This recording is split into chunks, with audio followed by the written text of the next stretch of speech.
Today on the Sane Estate, what really happens at the Senior Center, cat herding volunteers, looking 10 years ahead, and schooling the under 50 crowd on being over 50.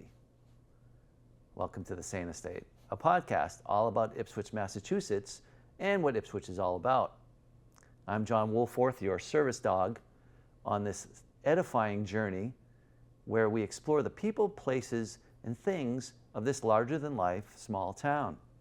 From gossip to glamour, greatness to grudges, and everything in between, we'll talk about it with a wink, a nudge, and maybe a little bit of whining. Today, we're talking about something that doesn't make headlines, but is, a thing that all of us should be aware of and are aware of, and that is aging in Ipswich. This is something that defines this town as much as fried clams or town meeting drama. Over a third of our neighbors are over 60, which means the Council on Aging isn't just a side hustle, it's a lifeline. At the center of it all is Melinda Vining, who's been steering the Council on Aging since 2023. She oversees everything from van rides and luncheons to memory cafés and volunteer armies that could put the Marines to shame. She's here to talk about what it takes to make Ipswich a place where aging isn't an afterthought, and maybe critique some of the big goodies from the Senior Center. Melinda, welcome to the Sane Estate. Hi, thank you so much for having me. Happy to have you here, that's for sure. So let's start at the beginning. What first you drew into working with seniors? Was this a calling, or did you just sort of stumble into it? Sure, so I had my first job working with seniors as a volunteer when I was 14. Wow. So my mom really wanted me and my siblings to get out during the summer and not be around the house, so she had us do some volunteer jobs. So I got a job at the Senior Center. I'm from New Hampshire, so I was in Manchester at the time. Okay. And so I spent my summer there. And so from there, after high school, I ended up working at a home care agency. So I did direct care as a caregiver in people's homes. Then I worked for Meals on Wheels for a couple of years.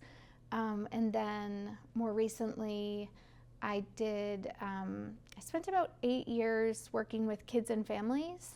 Okay. And then transitioned kind of back working with seniors a few years ago. So I've been at the Council on Aging since 2023 and really enjoying my time there. And you're the boss, big cheese, right? Yeah. All right. It's good to know. Council on Aging covers a lot of ground: advocacy, programs, hands-on help. Like, what's one thing people don't realize that you actually do? I think there'd probably be a lot of things that I don't know. Yeah.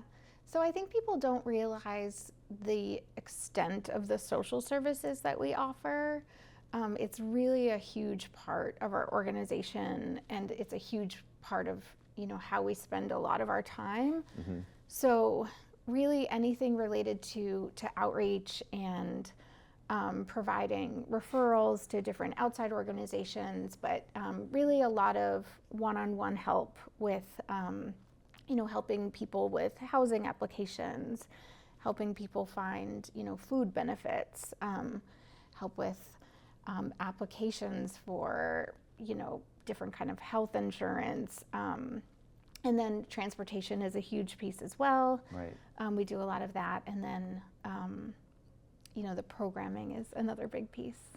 So a lot of different things. Yeah. Like I said, that's what I thought. I'm like, there's going to be a lot of things I don't know here. Yeah. And that's great. Yeah. I think another piece of that is that people don't realize is how much of what we do is really reliant on grant and private funding. The monies we receive from the town really just cover the COA salaries. Anything outside of that, we have our budget for our department is actually just a little less than $6,000 a year. What? Yeah, so that covers That's going to buy postage programming, stamps. right? So programming, office supplies, like mileage reimbursement, all of those things Wow. We have about $6,000. So that being said, we get a grant from the state every year through the Executive Office of Aging and Independence. Okay. And so every COA across the state gets some grant funding from there. And then outside of that, we apply for grants. Please say it's more than $6,000. From the state? Yeah. Yeah, so the state is a formula grant, which means we get a dollar amount per senior per year. Oh, and that okay. amount is $15 Per per senior per year. So based on the number of people on our census, okay? what? I mean, So $15 also doesn't go It's a very very far. long way yeah, that's for not the funny number at of all seniors that we have either. in this town. This So is bad. yeah, so funding is always something that is a challenge for us. We're always looking for new and creative ways to find funds. We've had some really great grant opportunities. Yeah. Last year we received a transportation grant through the Massachusetts Councils on Aging, which went a long way. This year we received another grant from them that's going to be specific to nutrition services, and we're actually building a food pantry inside of the senior center that we're really excited about. So that's something that could be Yeah. more helpful, right? I mean, obviously a lot of people in town, if you have food drives, would that be something that qualified in that sense? Yeah, so we're actually going to be partnering with Open Door. Oh, okay. So we already have a partnership with them where they come in once a month and do what they call a mobile market. And so Right. they bring their food pantry to us. And so we're kind of just going to expand upon that, and we're going to have an actual food pantry in the senior center. Open Door is going to supply the food for that pantry. Oh. So we're really excited about it. It's still kind of in the planning phase, but grants are what allow us to do these types of things. And then we also have a wonderful organization that's called the Friends of Ipswich Elderly, and that's a nonprofit arm. So it's separate from the town because as town employees we can't fundraise. And so the Friends are a nonprofit and they fundraise can. for us, Okay. right? So they're able to help us in a lot of ways in places where grant funding or town funding, don't cover. And if I wanted to donate, where do I go? So the Friends are currently working on a website and a PayPal account. So I had asked for an easy way for folks to donate because previously it was basically just write a check and put it in the mail. So they just recently had someone set up a PayPal for them so you can donate online, which is great. Okay. Is there an email address or an address we can go to get that, or you just go to PayPal and search for them?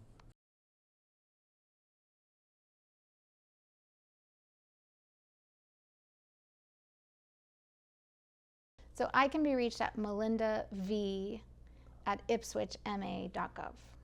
Okay. Yeah. Melinda V as in Vining Yep. at ipswichma.gov. ma.gov. You got it. Yeah. Got it. Yeah. All right.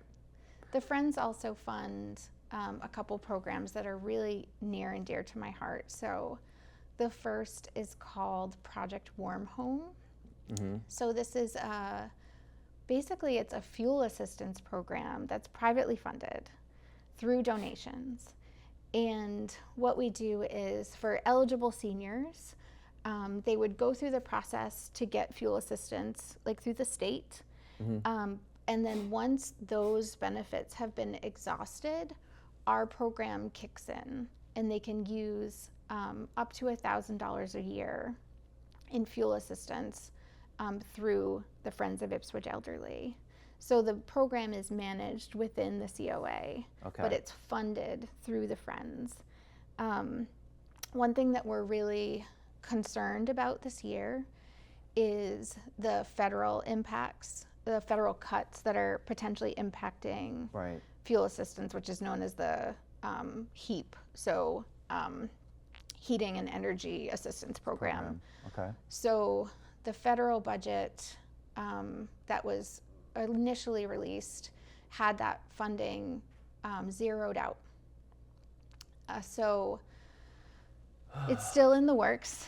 Congress has yet to approve that budget. They're on recess right now.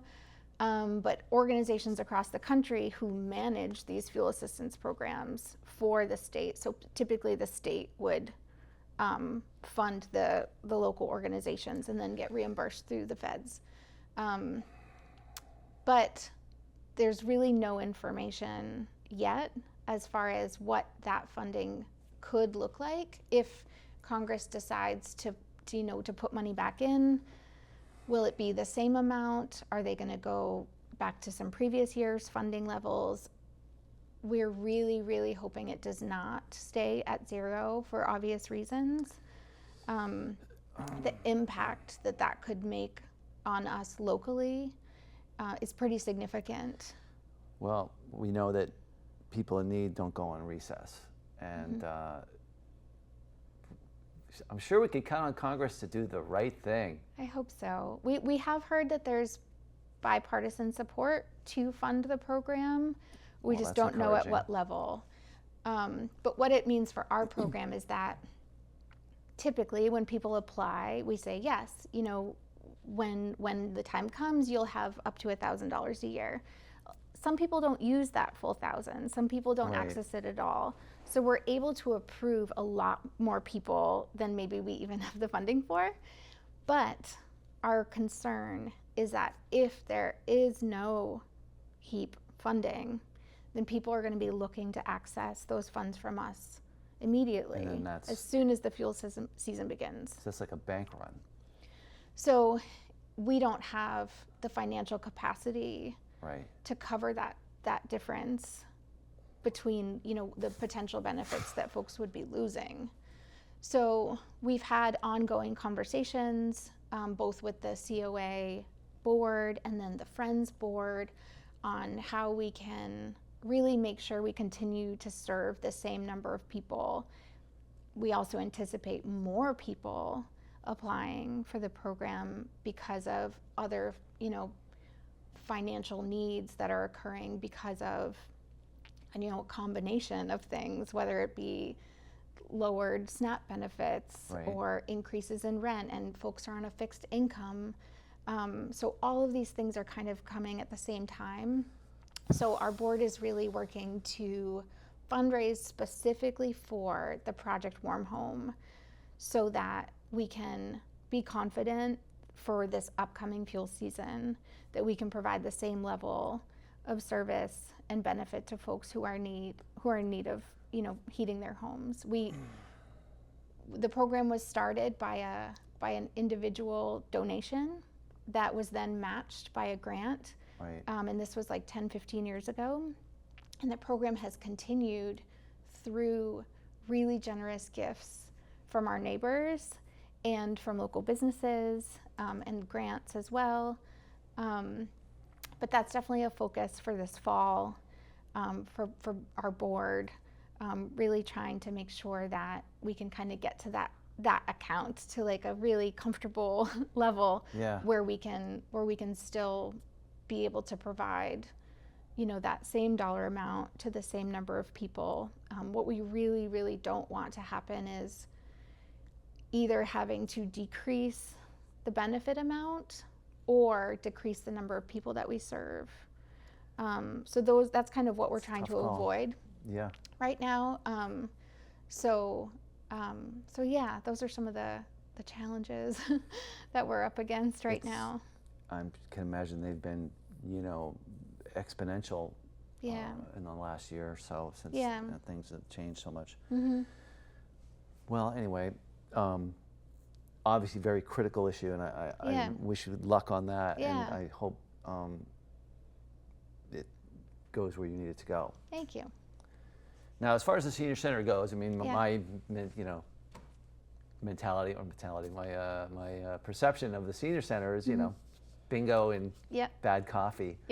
I would imagine it's far more than that, especially today. Yeah. So I want to fill us in a little bit more about what you can maybe see on a typical day. Yeah, so the senior center serves folks who are 60 and older. And so we have a huge population of what my predecessor, Sheila Taylor, she referred to as junior seniors. So like those in the 60, 70 range, people who are more interested in doing more active activities, We do a lot of travel and trips. It's something that there's a huge demand for, like a post-COVID surge of just people really wanting to get out there and travel again. And traveling in groups is a great way to do it, especially if you're single and you don't want to, go somewhere to a foreign country on your own. That can be scary. Absolutely, yeah. So we do a lot of trips. Last year we did, the Lakes region of Italy. We just had a group that went to the Badlands and Mount Rushmore. We had a group that went out to the Hot Air Balloon Festival in New Mexico. So neat. really fun, really fun stuff. But then we also have a knitting circle, and they're a group of wonderful ladies who have been gathering for decades, and they make beautiful pieces that they donate to, preemie babies and veterans groups and hospitals. They win awards at the Topsfield Fair. I'm sure it's better than my mom's quilt back in the day. It's anyway. But we have people love pickleball. We have a great chair volleyball team that's gotten a little competitive recently and plays against other senior centers in the area. Any fights? No, they keep it fun. They keep it fun. Yeah. There's a little bit of something for everyone. Yeah. That's cool. So obviously seniors in Ipswich and other places face a lot of challenges, transportation, housing, as we know, is huge, and isolation being one of the most critical. And actually Suzanne had mentioned that there was a declaration of it being an epidemic. Or is that in consideration? Yeah. I'm not sure if you know about that, but that she had relayed that information. Yeah, so I think a lot of what we do is relational. I think that makes us really unique as a town department. Yeah. It's just a wonderful place to be and to make friends and make connections. And there's a lot of people who come in every day. They come in, they have coffee, they read our newspaper, we have puzzles. I don't know if you're familiar with the term third places, where they talk about, you have home, you have work, and then a third place, that place where you can go and hang out and make connections. But I think with seniors, they've lost that second place, right? They're not going to work anymore. Right. And so we've kind of filled that gap of being that place where you can go, be social if you want to. You can just hang out in the lobby, and there's pretty much always someone to chat with. We've met lots of people who have told us that they were new in town and they came in and they've met some of their best friends there. It's a really great place for just community building, getting to know your neighbors, and there's genuine care and concern for one another. If you don't see someone for a couple days, they're going to get a phone call either from one of us or someone else that they normally see. So people really check in on each other, and it's a neighborly thing. It is, yeah. So it's kind of like the second and third place for these people, right? Yeah. Yeah. Okay. So obviously, because of the nature of your organization, you need volunteers. Yeah. And you amazingly have over 150 volunteers that you manage. We do. How do you do that? Is it cat herding? Is it? So we never have had to recruit, which is incredible. When I showed up a couple years ago, I was overwhelmed by the massive amounts of volunteers and their willingness to just kind of step in whatever's needed. Yeah. We do an annual appreciation event for them, where we do like a nice brunch and gather to show our appreciation, because we really couldn't do what we do without them. When you look at the funding levels that we have and the amount of output in like programs and activities, so much of what we do is facilitated by volunteers. And so we really try to match people to their interests, right? So it's mutually beneficial. So I don't want to just plug someone in somewhere where, they're not interested in that, or, Right. They're not finding joy. We really kind of, through the interview process, find out what their interests are, what are they looking to do, and sometimes we can fit them in with an existing program, and sometimes we say, oh, it looks like maybe you want to start a new program. So how do you go about that? I mean, do they just pop in and say, yeah, I'm bored, Yeah. They do? Yeah, a lot of people come in recently retired.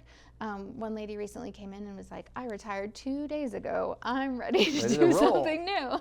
So, and some people are in several times a week. Some people we see several times a year.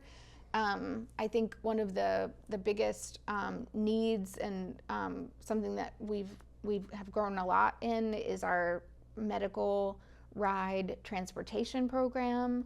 So we have volunteers that bring folks to medical rides outside of our catchment area. Yeah. And that's huge. It's huge. It's hard finding transportation in Ipswich. Yeah. It's hard. We don't really have public transportation outside of the train. And then it's really impossible to get like an Uber or Lyft here, even if you wanted one. Like, they just generally don't come to this area. And then there's a whole other issue with, the technology side of that. So people are able to call us, tell us when their doctor's appointment is, and we do our best to get them there. That's I can imagine is a challenge in itself, all of that. And I mean, again, relating to, Suzanne mentioned, as far as the Ubers or those types of services, they're not necessarily empathetic. Right. Yeah. That's kind of if you have disappointing. any kind of medical need, mobility need, like, that's really not the route you'd want to go down anyways. Yeah. So we're really fortunate to have kind of an army of folks who are willing to pick people up and drive them to Boston, drive them to Burlington, That's great. Newburyport.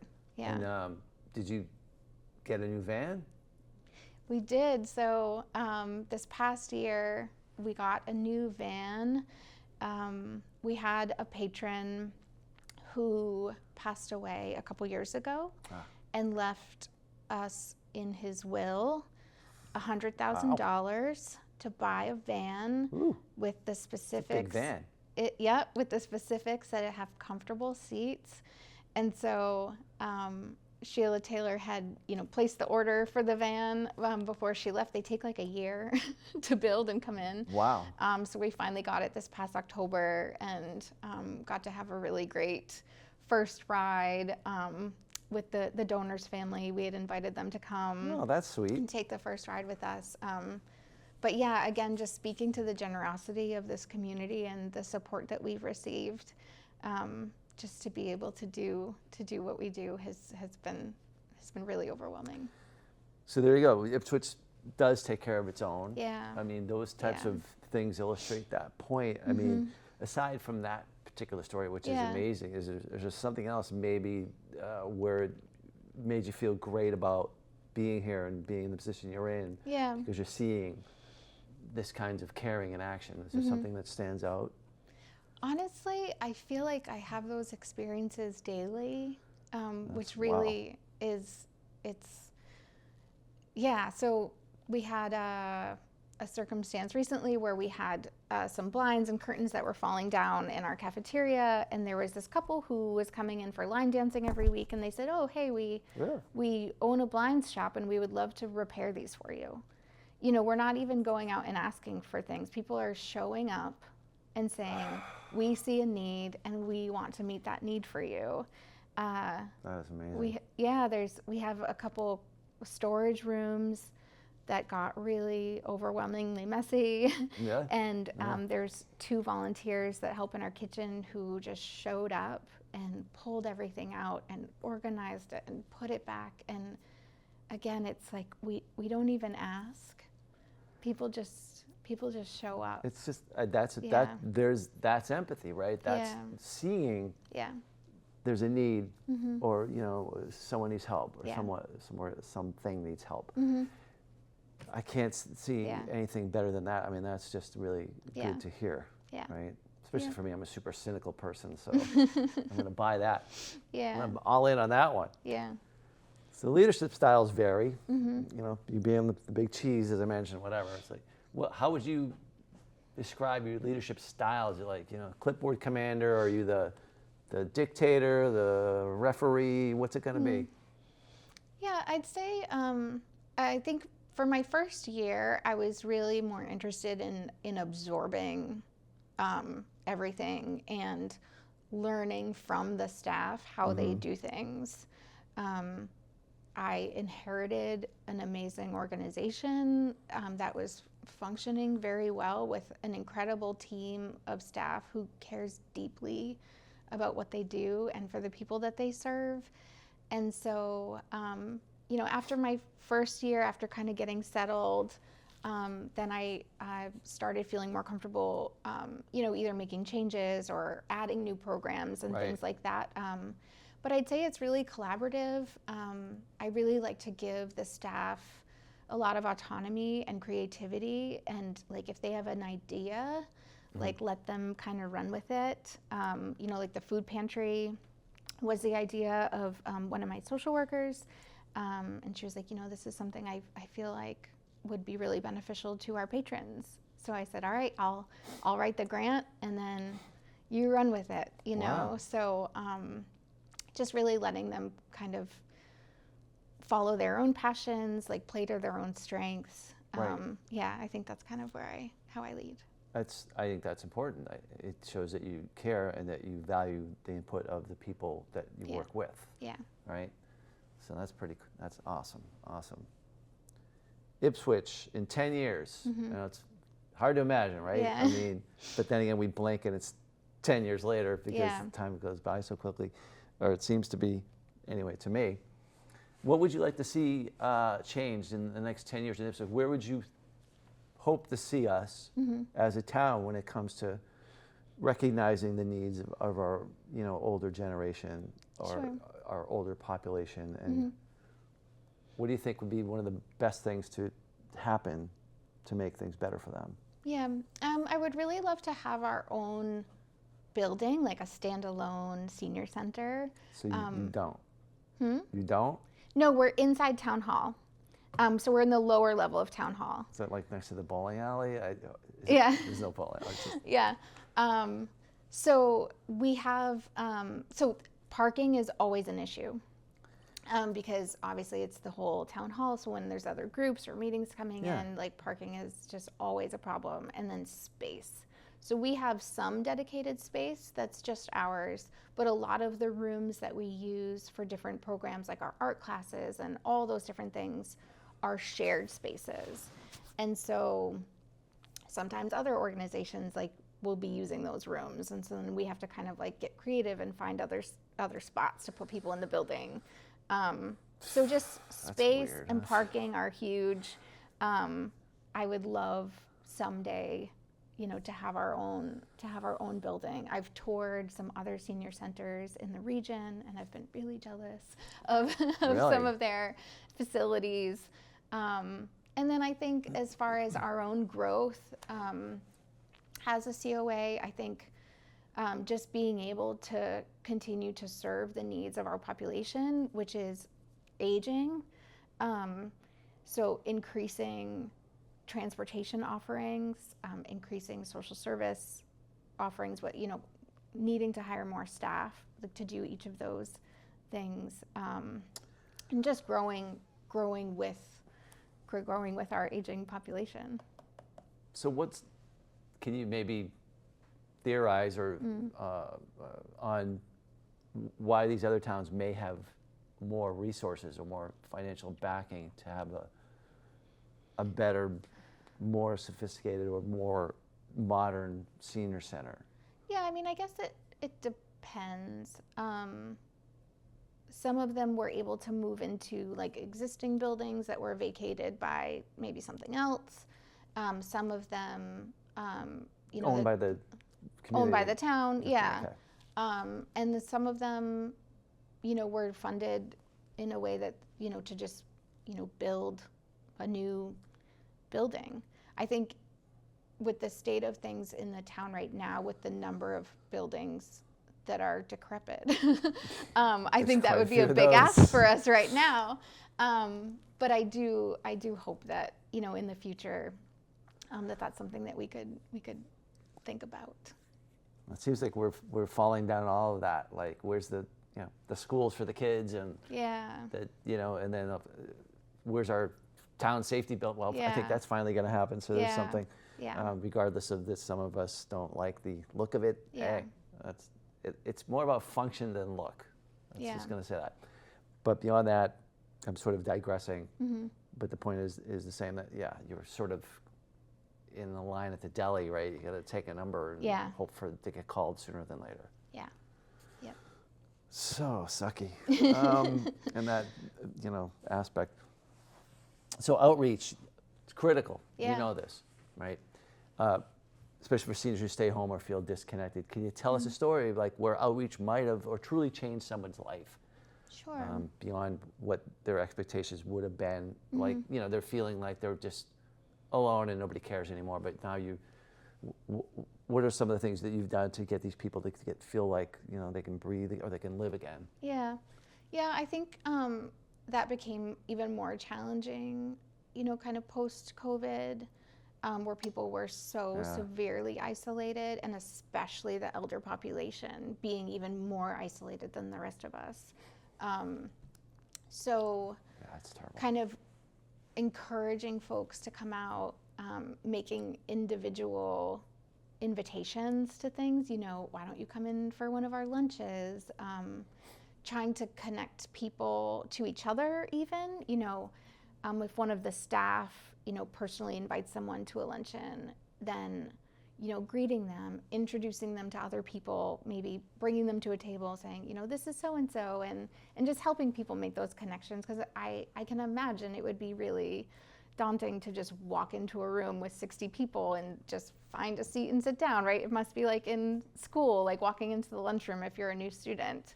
Been there, done that. Yeah, so just, I think just really, again, the relational piece is really important. Making people feel comfortable, making people feel welcome, and just encouraging participation, or encouraging them to come with a friend, or sometimes a family member will attend with someone for their first couple visits, which can really help too. Yeah. I would think that the atmosphere itself sort of lends itself to them feeling more comfortable, because you know, people, they're going to absorb the joy in the room, the happiness, the banter, that, you know, everyone's having fun, right? Yep. I need more of that. Yeah. Work too much, no. Anyway, a lot of younger residents. So yeah, we mentioned that, you know, a good third of the town is over 60, but we do have a lot of young residents as well, or maybe below 50, let's say. A lot of them don't think about taking care of their parents or anyone else, a loved one, you know, with dementia. I mean, they don't think about it until that, unfortunately, that thing happens. Right. What's a way that you could convey something to to these people who are under 50? That could help them understand more about what potentially could happen? Sure. So I have kind of followed a general rule they call the 40-70 rule. So when you reach 40 and or your parents reach 70, that's the time to start having conversations. So talking to your loved ones about what their long-term plan is, if there is one. Starting to make one if there isn't anything in place. You know, where do they want to live? Do they want to stay in their home? Do they want to have care come into the home so they can stay at home as long as possible? Would they prefer to maybe downsize? Would they want to go into a facility at some point, and what would that look like? Who are their support system? Whether that's children or neighbors or paid caretakers. Really trying to think about what you want that stage of life to look like, and making sure that everyone's kind of informed and on board and prepared. Too often we just wait for the crisis to happen, and then we're scrambling to kind of try to figure out what the next steps would be. And I think a lot of that is about nobody wants to think about these things, right? Yeah. And unfortunately, at some point you have to. Yeah. It's just the nature of life, right? Yeah. I would say that working at the COA has made me less afraid of aging. I feel like generally, like, folks in their 40s have like that fear of aging or avoidance. And what I've seen is really just people into their 70s, 80s, and 90s leading these really full, vibrant lives and having so much fun because they don't have to go to work every day. They don't have to go to work every day, They're right? having a blast. Yeah. And so it's really, really lessened that for me quite a bit. You know, it's something that I honestly, like, I can look forward to and embrace. We got to celebrate a 100th birthday not too long ago. Wow.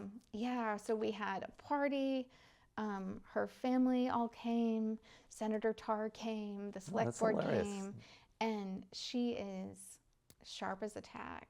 And I mean, knew everybody's names. That's awesome. Knew our name, know our children's names, knows your cousin's name down the street. Like, this woman remembers everything, everyone. That's amazing. And what an amazing milestone, you know, to get to celebrate with someone. It was really incredible. I can't imagine. I mean, maybe someday I will, but you know, what's the odds, right? Yeah. I don't know. There's certainly some people who have better, well, I say better genes than others. Who knows really what there's environmental factors, there's financial, social factors, and all that. Yeah.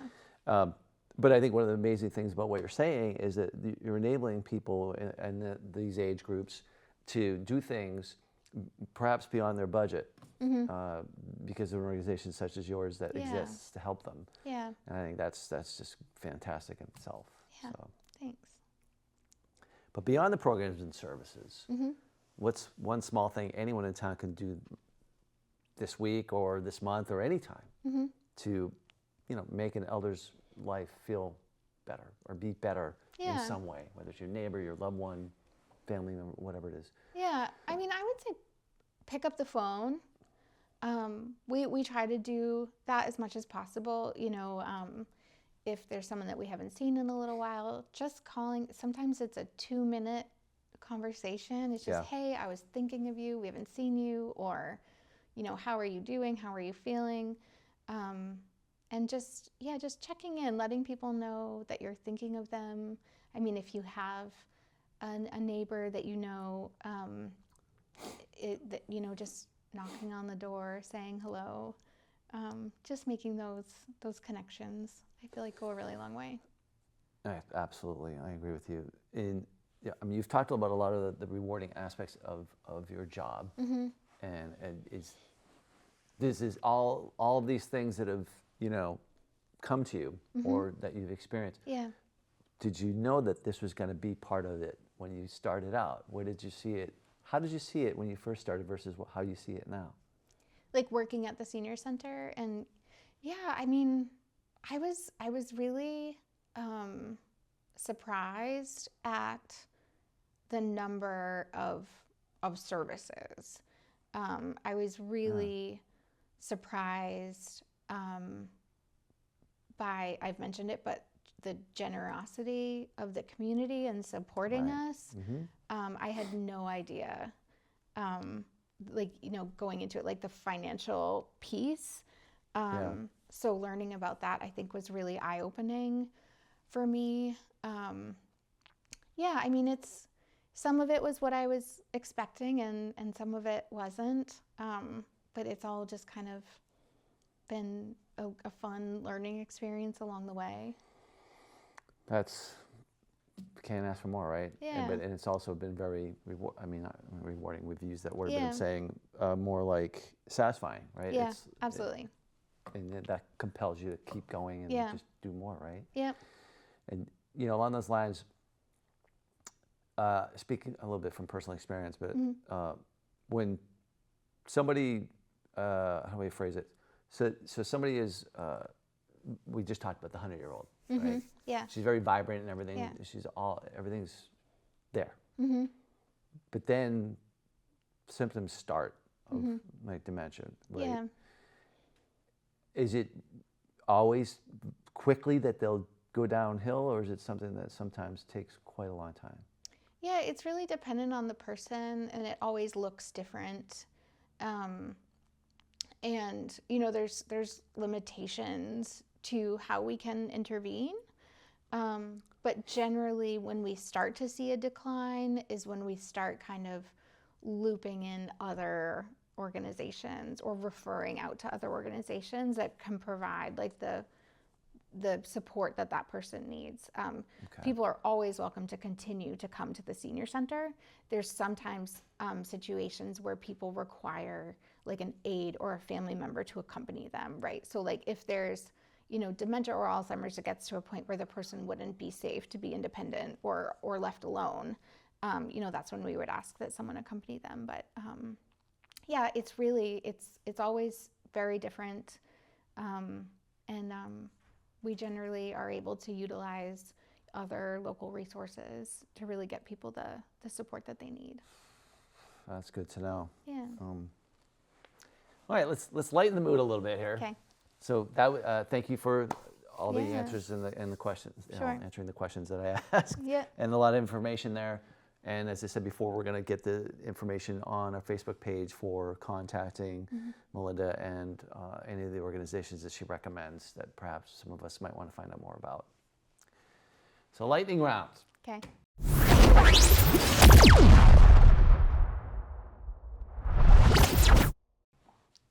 Okay, this is where we're going to ask some quick questions, possibly dumb questions, Okay. and you're legally allowed to laugh if you Okay. want. So.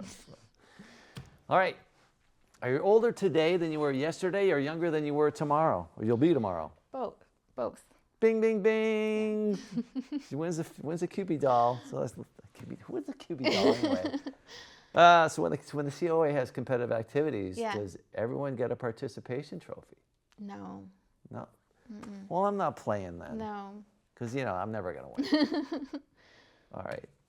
Is Die Hard a Christmas movie? Yes. For sure. I'm gonna say no, just to be different. But a lot of people say it is, so we're gonna run with that. Jeffrey's Neck. It's part of Ipswich. Where's the rest of him?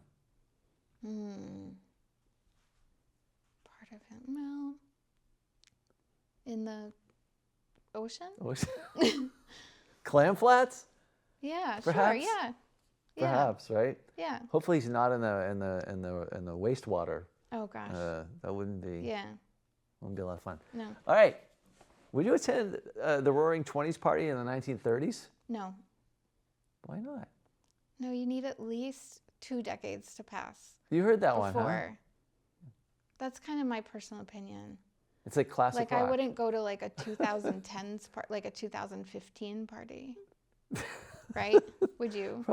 No. No. That seems way too recent. It'd have to be like 2000s or earlier. Yeah. I would go. I'm still wearing those clothes from 2015. Those aren't like. There you go. But it's it's like classic rock. Yeah. Right. Right. Like it used to be, in the 80s it was the 60s, and now in the 2020 whatever we are, it's still the 80s or 90s, right? Yeah. And then now you're starting to hit 2000s. You're like, oh boy. Yeah. Next thing you know, it's gonna be 2020, classic 2020 songs. No. Well, that's scary. All right. Have any of your seniors earned Letterman jackets? I don't know. Why not? I don't know. You need to figure that out. Just saying. Okay, well, survey. But that's the thing, that goes back to the competitions, right? I mean, Yeah. and if no one gets participation trophies, why would anyone get a Letterman jacket? True. All right, I rest my case. Thanks for playing, Melinda. Thank That you was fun. for having me. Absolutely. That was Melinda Vining, director, advocate, and living proof that getting older doesn't mean sitting quietly while the world passes by. Her work reminds us that community isn't a luxury. It's the thing that keeps the wheels turning, sometimes literally in a COA van, like that $100,000 deal I got. Man, there must be some bling in that. If you've got a story about Ipswich, an opinion about senior field trips, or once got life advice from a stranger at Zoomies that changed your week, drop us a line. Email guest@saneestate.com and tell us why you'd like to be on the show. Good stories are free, and we're always open for business. Thanks for joining us today on the Sane Estate. Leave a review, share the show, or submit a non-binding resolution at town meeting recommending this show to your neighbors. Or, you know what, let's skip that one. Instead, I would say just go on Ipswich Pissimone and critique my wardrobe. For the Sane Estate, I'm John Woolforth. Until next time, stay curious, stay kind, and most of all, stay sane.